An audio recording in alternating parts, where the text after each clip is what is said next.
راہ گزر ڈرامے میں ابھی ثاقب نے ٹھیک طریقے سے اسلم کو جیسے ہی لوٹا تھا، روشنی آئمہ سب کو گھر بے گھر کر دیا۔ اب ثاقب نے ایک نیا جال پھیلا لیا۔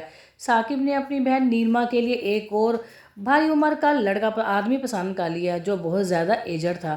اس نے نیلما کو اسے بہت زیادہ پسند آئی، اسی لیے ثاقب نے کہہ دیا کہ میری بہن سے تم شادی کرو گے تو اس کے نام تم کیا کرو گے؟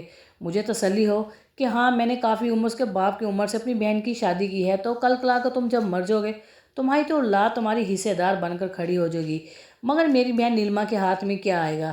وہ آدمی سمجھ چکا تھا کہ ثاقب بہت زیادہ لالچی ہے، اپنی بہن کی آڑ میں یہ دوسروں کی جائیداد اور حصوں کو بٹورتا ہے۔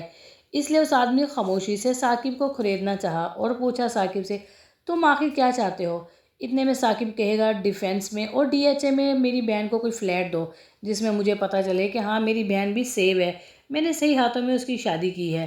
اب وہ آدمی خاموش ہو گیا اور وہاں سے نکل گیا کیونکہ وہ جان چکا تھا نیلما اور ثاقب دونوں ملی بھگت سے آدمیوں کو بٹورتے ہیں اور کس طرح سے ان کی جائیدادوں پہ قبضہ کرتے ہیں۔ دوسری طرف روشنی کو وقار یہ سمجھانے کی کوشش کرے گا کہ وجی بھائی ایک شادی شدہ آدمی ہے، ان کی زندگی میں ان کی بیوی اور بچے ہیں، تم وہی کام کر رہی ہو جو فہمینہ کی زندگی میں عالیہ نے کیا ہے۔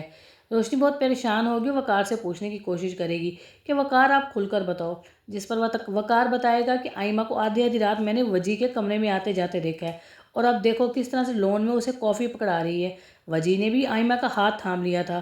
یہ بات جب روشنی سنے گی تو بہت زیادہ حیران ہوگی۔ پہلے تو وہ یہی سمجھے گی کہ وقار اس کی بہن پہ الزام لگا رہا ہے، مگر یہ حقیقت بھی روشنی کے سامنے کھل کر بہت جلد آ جائے گی۔